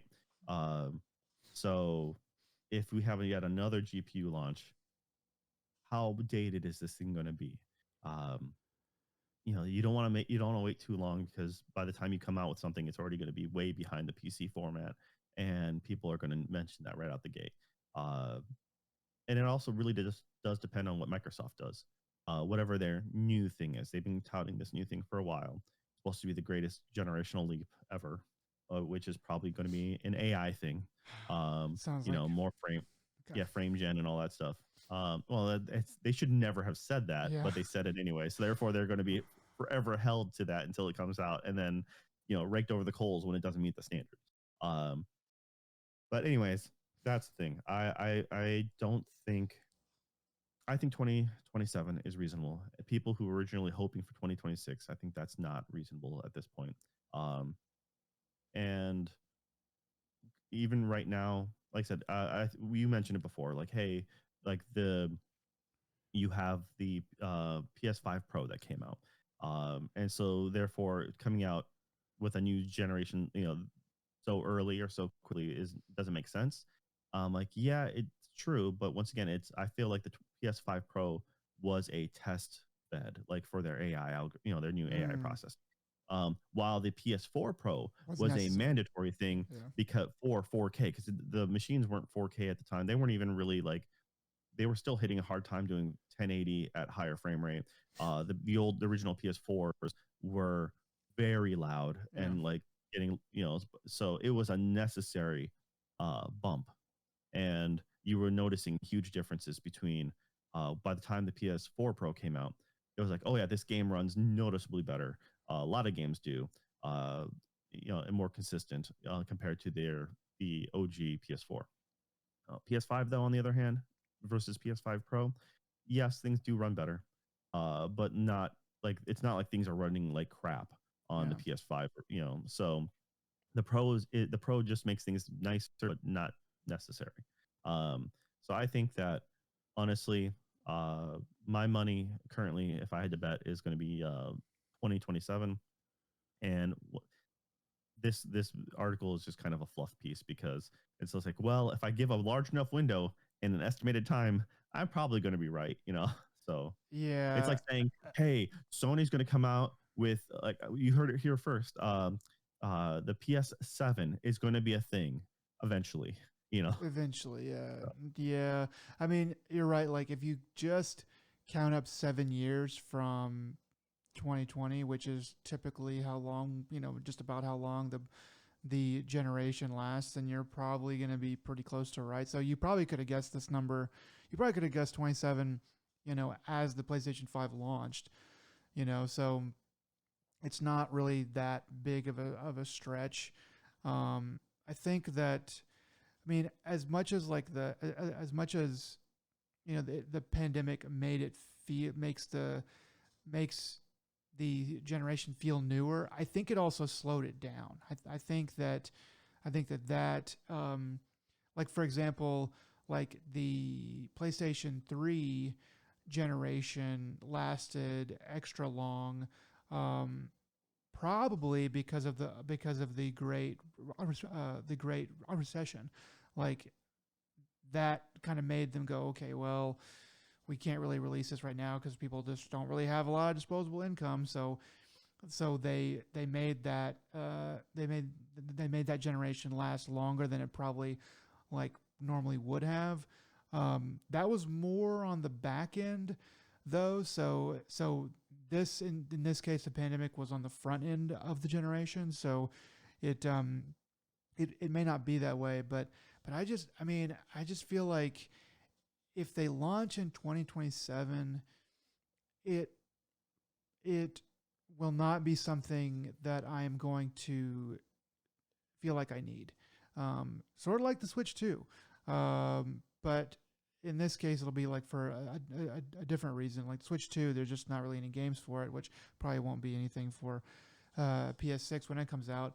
But but it's also like my games are running fine. Like, why are we really? Why are we doing this? If there's new tech, if there's like new technology, like I mean, not ray tracing, but or not even just better ray tracing, but something like akin to that. That is like, okay, this old system just cannot do that. Then I, would say, okay, well, maybe then, but yeah, I just, I mean, 2027 in some ways it makes sense. Like I'll say, okay, yeah, time wise that makes sense. And if PCs are just doing crazy things and Sony has to keep up, people are also saying like, Grand Theft Auto is going to, basically break the PlayStation, um, which I think is a stupid thing to say. Um, but people were like, oh, they had to come out with PS5 Pro because GTA 6 what wasn't going to run on it on the original. And I'm just like, you guys are complete morons, you know. Um, but 2027 maybe. I I'm doubtful, but we'll see. Like we'll basically have to see how 2026 goes. If we don't hear anything in Well, since, since 2026. you're since you're since you like numbers so much, all right. So PlayStation One was December of '94. 6 years later, March um of 2000 was PlayStation Two. Mm-hmm. November of so that's 6 years apart. So another 6 years from November of '06 PS3. So from PS3 was 7 years from the PS4. So you got '06 to 2013. Okay. And then so the PS3 was 7 years to the PS4, PS4 7 years to the PS5. So unless if they extend it yet another year and they'll start doing 8 years at a time. Uh, I mean, but I, once again, the GPUs, the 5080 came out, just came out this, was it January? I think they pushed it back because it was originally supposed to come out in like, but the fall. So it came out in January of this year. Uh, Given the 2 year rough time cycle that it's on, so it'll be coming out. Uh, so you expect it January of 2027. Uh, so the beginning of the year, even if they push it back a little bit, like they did a couple months. Uh, I mean, so that's kind of hot off the heels of that. yeah. You kind of want it. You kind of want that to be your new, so therefore the current generation consoles would be that much more dated when compared to the visuals of a PC. You Yeah. want to keep that fan base. I think it's smart to update, as soon as possible with a GPU, because or at least Yeah. after the GPU is launched, so you have that comparable like to like. Like we don't have like 8K TVs or even 6K TVs really on the horizon. Like those exist and stuff like that, but they're not, bearing down on the public at like 4K was, and then like before that like HD was. So we're probably going to still be at 4K in that time period. Um, I think development cycles are slowing down. I think games are coming out slower, and um, I think that's probably due to a couple factors. Um, but but one of those factors is, the cultural rebellion against crunch. Um, a lot of these games, like crunch, is not really a thing, or is has been curtailed. It seems quite a bit, and so I think that is kind of slowing the industry down. I just see a lot of things that are just kind of slowing the industry down, and are not causing it. In my mind, to my eye, it doesn't seem like there's a big reason to jump ahead. So, but Well, it's you're hooked on the visuals though. You're hooked on the 4K, 1080, 4K, 8K aspect. that's not what we're targeting anymore. Just like the jump from visuals from the PS4 to PS5. What was more important about the PS5 is the loading speeds. Right. Um, what's now going to be like what they're targeting with the AI format and stuff like that is being able to render faster frame rates. The hope and the dream is that everything will be running at a stable 120 at Whoa. 4K. Uh, so Let's get to 60 first. But yeah. well, that's the thing, right? That exactly, but we can't even do a stable 60. So that is more important Yeah, than but hitting I mean, like, 8K. I'm not, And but the processing you need, the effort you need to do that. I mean, but that's within just one aspect. Like in the old days, it was like it was it was it was about pixels, and it was about frame rate, and it was about what the game is like physically, like how much you can physically fit. There were all these things where like, okay, we have made like an improvement here, improvement here, improvement here, and I just don't feel like games are that much different year over year nowadays compared to the way they used to be. yeah, but once again, it's what it's trying to target the next thing. So we're not going necessarily for the higher fidelity, but what we are doing is in the fact of the 4K to 8K. But you're also doing better ray tracing, better lighting. The lighting models that takes a lot out of a system, Yeah. and so you can, and Cyberpunk being like the poster boy for all the new updates and stuff with NVIDIA GPUs, and being able to make it run smoother, look more glossy, have better shadows and everything like that. Yeah, that's going to be huge, which you can only do so much, right? The PS5's pretty much already hit its limit, Yeah. and the Pro shows that yes, with the new, there's better stability at higher frame rates with their new model, but this is still kind of a prototype. Essentially, the people who bought the PS5 Pro are just beta testing the PS6. Hmm. Tech essentially, You're calling them and betas. You're saying everybody that bought a PS5 Pro is a beta. it should be PS5 Pro, hyphen B. Yeah, that's and that's, I mean, hey, they not only that, but they're also setting the new standard for the new price point. So then, therefore, when Mm. when they rip off that giant price sticker for the PS6, we're like, oh yeah, that's not outrageous. It's pretty much in line with the PS5 Pro. Uh, so they've already It's gonna be eight uh, hundred, right? Right. It's gonna be $800, right?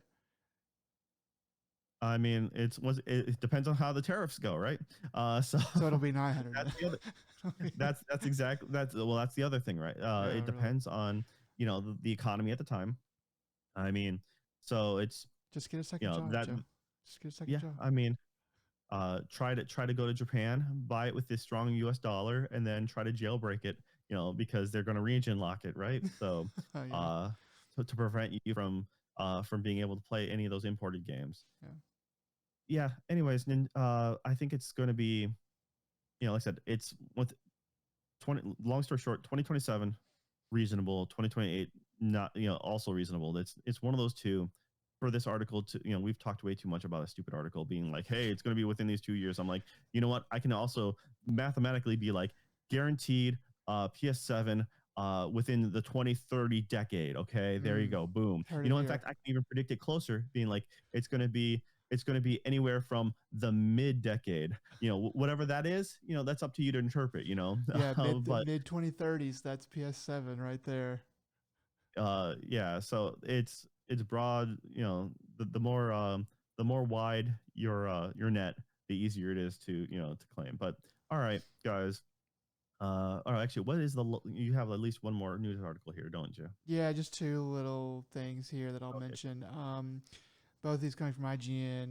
Starfield's new expansion got pushed back to spring 2026. Basically, I don't know how much is people reading the tea leaves, but basically because Shattered Space, which was an expansion for it, did not do very well. It had pretty bad reviews early on. I don't think it sold very well. So they decided to push that back to spring 2026, which is also right. I think it's going to happen the same time that they launched Starfield on PlayStation 5. So they were like, well, we can double it up and probably sell more, and it'll be better. We can make it, you know, polished and stuff like that. So that's happening. The other thing is just one little bit here is that Assassin's Creed Edward Kenway actor, he said that Ubisoft threatened to sue him for hinting at a Black Flag remake. So this is only important because people have kind of been hinting at that or been guessing or hoping for a Black Flag remake for a while, and they kind of take different things out of context. And basically, this is like the best indicator that we have so far that Ubisoft does not want to make a Black Flag remake right now because they're suing people for even talking about it. You know, it's like, hey, don't do this, man. So, or you could take it the other way. Maybe it's they're suing him because they don't want him to spoil the surprise. I don't know, but I just thought it was kind of funny. Yeah, I guess I'm in my brain. I automatically then it's like, yeah, either that is a good point. Like I was thinking that they are wanting to keep it under wraps, um, though it could be that person trying to make their own business. You know, like, hey, Generate business. I would like to get a lot more money to reprise my role. Yeah. So let me drop some like some feelers in my group and be like, hey guys, see, look, there's a lot of interest for this. Maybe you should make it happen. We can make some money here, which is kind of funny. Yeah, I don't know. I think Black Flag was probably the last game that I cared about. But then again, you know, I know a lot of people like the Origin. Origin was kind of, right. I guess, in that for the franchise, a game changer, because it changed, like, it completely shifted the dynamic of how they made it. And I think I stopped playing after Black Flag. That was it, though. Black Flag was the last one that I kind of cared about. Yeah. And I was already kind of on my way out with that. The whole concept, anyways. The animus and everything like that is just like, yeah, the future story. So, but at this point, I mean, Ubisoft is they have their own stuff to deal with. So yeah, let's just leave it at that, I guess. All right. Well, you know, if you want a new Black Flag, I guess shout at Ubisoft, right? Make a stink and see what's up. I just don't know where they're going to go next, and I don't really care. They finally made the Asian one. They finally made the Japanese one, and I'm like, yeah. Once they made the Japanese one, I would put it to bed for a while. I'd put that series away for 5 years at least. What they do is, instead of making a Black Flag remake, they make like a Pacific Islands one or something like that, you know, or you do Australia. Just why not? F it. Yeah. You know, or just to get Australians angry, just do it in New Zealand. You know, you got a bunch of smaller islands there. You can do some stuff there. You got your boat action going on. You make all the people happy with the water tech, and make it so you're a Spanish conquistador exploring that side of the world, I guess. Yeah. That works. Yeah. All right, guys. Well, if you made it to the end, we appreciate it. This has been ADP, episode 137. And Nick, what are some words of wisdom you have for the people out there? When they come for you for the fire party, it will be at night. They will blindfold you. You need to make sure that you have your fire extinguisher taped to your leg. Just saying. All right. Okay. If you need any advice, just look up Nicolas Cage's Wicker Man. Oh yeah. And and then use that as your Bible to be prepared for all the terror that comes your way. Not the bees. Not the bees. And just realize Nick is the one who sent them to your house. So yes. All right, guys. All right. Until next time, y'all take it easy. Bye.